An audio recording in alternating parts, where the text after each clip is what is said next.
بسم اللہ الرحمن الرحیم۔ السلام علیکم۔ یہ 11ویں صدی عیسوی کا زمانہ ہے اور ملازگرت کی فتح کے بعد سلجوق سلطنت بڑی مضبوطی کے ساتھ قائم دائم ہو چکی تھی۔ اس زمانے میں مشہور امام موافق کی درسگاہ نے عالمی شہرت پائی کیونکہ یہاں سے وقت کے عظیم لوگ فارغ التحصیل ہوئے، یا یوں کہیے کہ امام موافق کے مدرسے سے فارغ ہونے والے بیشتر لوگوں نے تاریخ میں اپنا نام پیدا کیا۔ اسی مدرسے سے 3 طلباء کی دوستی قابل رشک سمجھی جاتی تھی، جن کا اٹھنا بیٹھنا کھانا پینا سب کچھ ایک ساتھ تھا۔ 2 ہم نام تھے، جن میں ایک کا نام حسن طوسی اور دوسرے کا نام حسن بن صباح تھا۔ تیسرے دوست کا نام عمر تھا، عمر جو بعد میں عمر خیام کے نام سے مشہور ہوا۔ اپنی علمی دھاک ایسی بٹھائی کہ لوگ آج تک اس کی علمی باتوں کو بطور حوالہ پیش کرتے ہیں۔ عمر خیام وقت کا بہترین شاعر اور علم دان بنا، جس کی تحقیق اور علمی تدبیر سے آنے والے زمانے سیراب ہوتے رہے۔ حسن طوسی، جنہیں تاریخ نظام الملک خواجہ حسن طوسی کے نام سے جانتی ہے، اپنے علم، دانش اور تدبیر کے باعث سلجوقیہ سلطنت میں جگہ بنائی اور وزارت عظمیٰ کے عہدے تک پہنچے۔ سلاطین نے ہی انہیں نظام الملک کا خطاب دیا تھا اور سلطنت کا کوئی کام ان کے مشورے کے بغیر نہیں کرتے تھے۔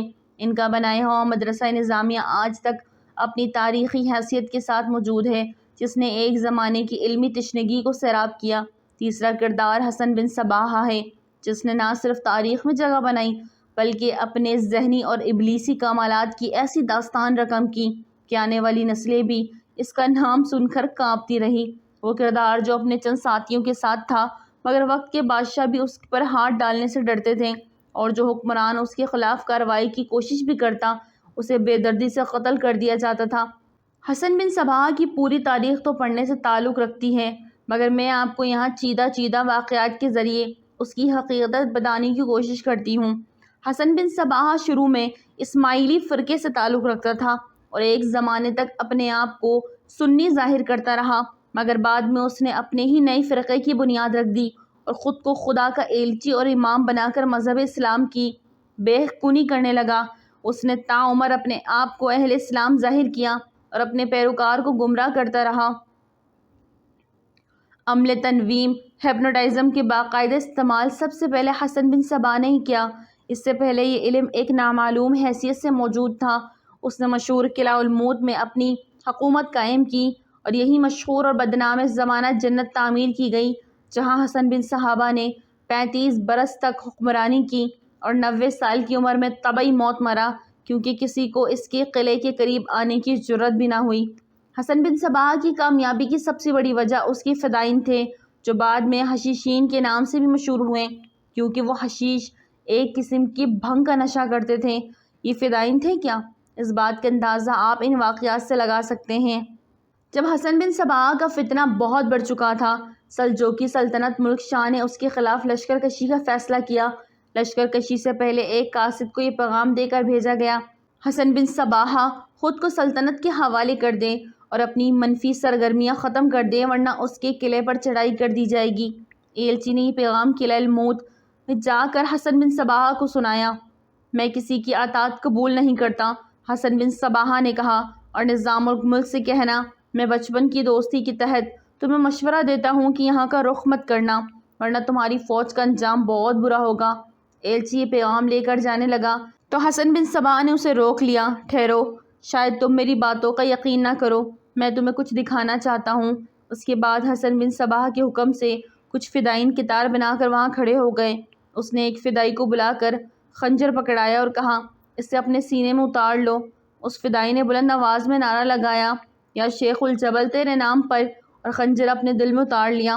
اس کے بعد ایک دوسرے فدائی کو بلا کر حکم دیا: بلندی پر جا کر سر کے بل چھلانگ لگا دو۔ وہ خاموشی سے گیا اور چھت سے چھلانگ لگا دی اور اپنی گردن تڑوا بیٹھا۔ ایسے ہی ایک فدائی کو پانی میں ڈوبنے کو کہا اور اس نے بخوشی اپنے آپ کو پانی کی تند و تیز لہروں کے حوالے کر دیا۔ اس ایلچی نے جا کر یہ تمام واقعات سلطان اور نظام الملک کو گوش گزار کر دیے۔ نظام الملک خواجہ حسن طوسی یہ سن کر جذبہ ایمانی کے غصے سے لبریز ہو گئے اور سلطان کو فوراً لشکر کشی کا مشورہ دیا، جسے سلطان نے قبول کرتے ہوئے اپنے فوجوں کا رخ قلعہ الموت کی طرف کر لیا۔ حسن بن صباح نے یہ سنا تو زیر لب مسکرایا اور کہا: حسن طوسی کو قتل کر دو۔ بس اتنا ہی کہنا تھا اور خواجہ حسن طوسی کو قتل کر دیا گیا۔ اور عظیم الشان لشکر رستے سے ہی واپس ہو لیا۔ بعد میں سلطان ملک شاہ کو بھی قتل کر دیا گیا۔ قتل کرنے کا طریقہ بڑا سادہ ہوتا تھا۔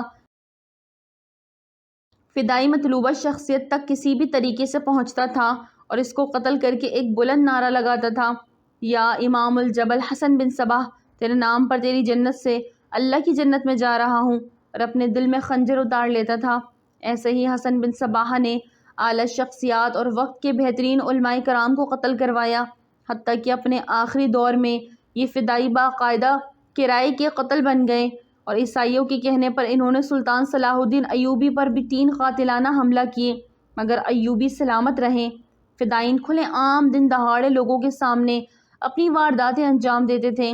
ان کا ہتھیار ایک زہر آلود خنجر ہوتا تھا۔ کبھی کبھار فدائین قتل کی بجائے دھمکی آمیز خط کسی کے سرانے چھوڑ دیتے تھے، جس سے ان کا مقصد بغیر قتل کے بھی حاصل ہو جاتا تھا۔ دہشت انگیزی کی یہ تحریک اتنی منظم تھی کہ قرب و جوار کے تمام بادشاہ فدائین کے نام سے تھر تھر کانپتے تھے۔ سلطان صلاح الدین ایوبی پر بھی قاتلانہ حملے ہوئے، جن سے وہ ہر بار بچ گئے۔ آخر یہ فدائی خودکش حملہ کیسے کر لیتے تھے، اس کے لیے پہلے آپ کو حسن بن صباح کی جنت کا احوال جاننا ہوگا۔ حسن بن صباح نے قلعہ الموت میں ایک جنت تعمیر کر رکھی تھی۔ یہاں جنت کے مذکور تمام سامان آراستہ کرنے کی پوری کوشش کی گئی تھی۔ دودھ، شہد اور صاف پانی کے چشمے بنائے گئے۔ جنتی حوروں کی مثل نوخیز کنواری لڑکیاں دنیا بھر سے اکٹھی کر کے یہاں لائی گئیں، جو بڑی ہو کر حور سمجھی جاتی تھی۔ جہاں یہ جنت بنائی گئی، وہ جگہ ویسے ہی قدرتی حسن سے مالا مال تھی۔ سرسبز و شاداب مناظر کسی بھی شخص کا دل موہ لینے کے لیے کافی تھے۔ حسن بن صباح کے فدائین حشیش کے نشے کے زیر اثر یہاں لائے جاتے تھے۔ یہ ایسا نشہ ہوتا تھا کہ انسان ویسے ہی اپنے آپ کو جنت میں محسوس کرنے لگ جاتا۔ اس پر جب اس کو مصنوعی جنت کے نظارے میں لڑکیوں کی دل فریب اداؤں کی نظر کیا جاتا تو وہ بالکل ہی مدہوش ہو جاتا۔ بات یہیں ختم نہیں ہو جاتی۔ یہاں جو بھی لایا جاتا وہ اڑتی نوجوانی کی عمر میں لایا جاتا تھا۔ بھنگ، حشیش کا نشہ، جنت کے حسین نظاروں اور حوروں کے علاوہ ان پر عمل تنوین، ہیپنوٹائزم کیا جاتا تھا، جس میں حسن بن صباح نے خاص مہارت حاصل کی تھی۔ 12 سے لے کر 17 سال تک یہ لڑکے جب عمر کی پختگی تک پہنچنے لگتے تو وہ ایسے ہی محسوس کرتے جیسے وہ واقعی جنت میں رہتے ہوں، اور اس کے بغیر ایک لمحہ جینا بھی ان کے لیے محال ہوگا۔ ان سے کہا جاتا کہ فلاں کو قتل کر کے خود کو مار لو گے تو اس سے بڑی اللہ کی جنت میں پہنچ جاؤ گے۔ ان تمام مراحل میں وہ شخص ہمہ وقت ایک خواب کی کیفیت میں رہتا تھا جو حشیش اور ہپنوٹائزم کا اثر تھا۔ وہ شخص جنت کے لیے اس قدر بے چین ہوتا کہ بخوشی اپنی جان حسن بن صباح پر قربان کر دیتا۔ حسن بن صباح نے لمبی طویل عمر پائی اور الموت میں ہی اس کی موت واقع ہوئی۔ اس کی موت کے بعد ایک بزرگ اس کا جانشین بنا جو اس کا بیٹا بتایا جاتا ہے۔ کہا جاتا ہے کہ چنگیز خان کے پوتے منگول بادشاہ منگول خان پر حملہ کرنے کے لیے بھی ایک فدائی روانہ کیا گیا، جو بدقسمتی سے پکڑا گیا۔ منگو خان کو بہت غصہ آیا اور اس نے حسن بن صباح کو سزا دینے کے لیے اپنے چھوٹے بھائی ہلاکو خان کو روانہ کیا۔ ہلاکو خان نے ہمیشہ سے ناقابل تسخیر سمجھے جانے والے قلعہ الموت کی اینٹ سے اینٹ بجا دی۔ حسن بن صباح کے جانشین اور آخری شیخ الجبال رکن الدین خور کو گرفتار کر لیا گیا اور اسے اس کے تمام بچوں اور ہزاروں فدائیوں سمیت بڑی بے رحمی سے قتل کر دیا گیا۔ مرد تو مرد، ہلاکو خان نے عورتوں کو بھی نہیں بخشا۔ حسن بن صباح کی جنت کی حوریں بھی قتل کر دی گئی۔ الموت کے کھنڈرات آج بھی ایران میں موجود ہیں۔ اگر ویڈیو اچھی لگے تو لائک کریں، چینل کو سبسکرائب کریں اور دعا میں یاد رکھیں۔ السلام علیکم۔